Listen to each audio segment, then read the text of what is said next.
The Nintendo Switch 2 has had a pretty racing game heavy launch with Mario Kart World and the GameCube app having F-Zero GX, but I think there's another racing game that is more than worth people's attention, that being Shin'en's Fast Fusion, which, not to get ahead of myself, but is a steal at $15.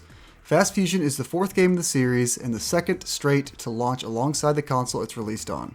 Back on the Switch 1, I heard lots of good things about Fast RNX right on launch, but I never got around to trying it and I always felt kind of bad about that. So when I saw Fast Fusion would be one of the games at the Switch 2 launch, I made a point to not repeat that mistake and miss out on it, and I'm super glad that I didn't because Fast Fusion rips. If you like this video, consider leaving a like or subscribing. Fast Fusion is a sci-fi racer where you go really fast, hence the title. If you've played F-Zero or Wipeout, you might feel at home with Fast Fusion. The core gameplay has you chain together boosts, going really fast, and trying not to blow up. There's a little more thought needed though to make sure you handle all of that. To make sure you get the boost, you can't just run over the boost pads, you have to also manage what color phase you're in, blue or orange. This starts off simple, and it's just a one button press instant switch, but on higher speeds and faster difficulties, this is just one more thing that's running through your mind as you're speeding through the game. You'll also want to keep your eyes out looking for these little medallions spread out through each course that fill up your boost meter, allowing you to choose when to get a boost. You want to keep some level of boost going at all times to have the best shot at winning all these races, making going after the medallions very important.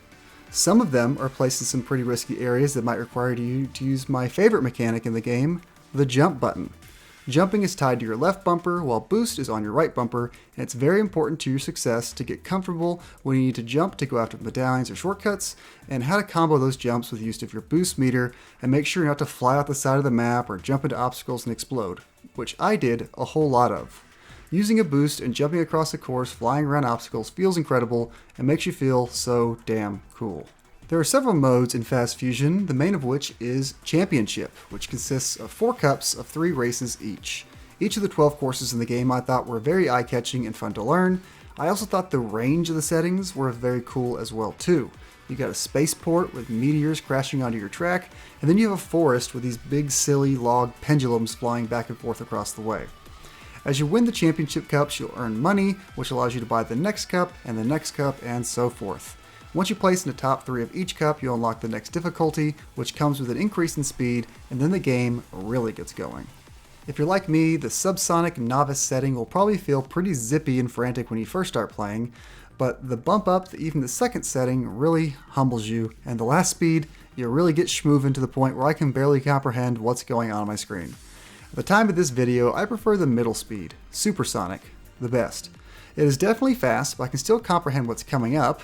The hypersonic speed above it demands 110% of your attention, and even then, I still make tons of mistakes and get overwhelmed. It was a lot tougher for me to place highly in these races. Outside of championship mode, there's also time attack and superhero mode. Time attack is what it sounds like. You do 3 laps trying to beat the dev time for each course at each speed. This is the mode that I actually do enjoy the hypersonic speed on the most, because if I blow up, I just start over and it isn't that big of a setback. Playing each of these courses over and over, learning the shortcuts was a blast, and superhero mode is basically a challenge mode. You play one course at a time, it's not a Grand Prix, but in this mode, there are a couple twists. The maps are flipped left to right like mirror mode.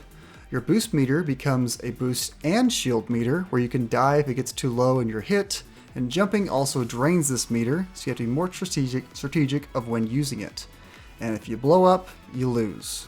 These are fun to check off and beat, even if they're a little more stressful, but since you only have to do one at a time, it's not that bad at the end of the day.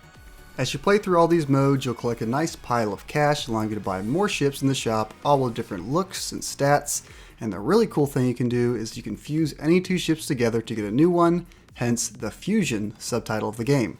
There are over 200 combinations to mess around with. All of these fusions come with better stats than the base 15 ships, and some of them look really, really cool.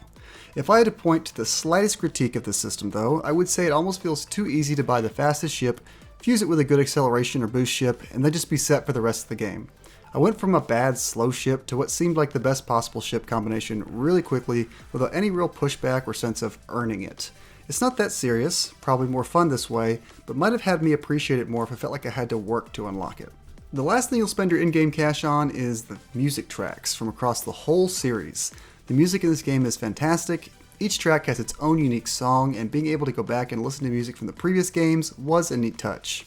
As far as performance goes, the game plays great, rock solid 60 FPS docked and in handheld in the base settings. There are different performance options to choose from, 4 in docked mode and 2 in handheld mode. In docked, the first 3 are all 60 FPS with varying levels of graphics, mainly trading off the fancy shadows and HDR for better fidelity. There is a 4K 60 FPS mode, but it tones some of that other stuff down.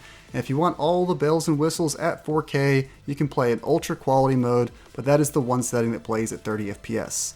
Handheld basically has 1080-60 or 1080-30, letting you choose better performance or having HDR. I cannot recommend Fast Fusion enough if you like arcade racers. It's a really easy to pick up and play a few races, build up that completion percent, and have fun. I plan on playing this game enough to buy all the music, perform all the ship fusions, and I want to make that main menu screen say 100% completion on each mode. Like I alluded at the beginning of the video, I think $15 is far more than fair for a game this quality, and I'm glad I finally got my foot in the door with this series. Thanks for watching.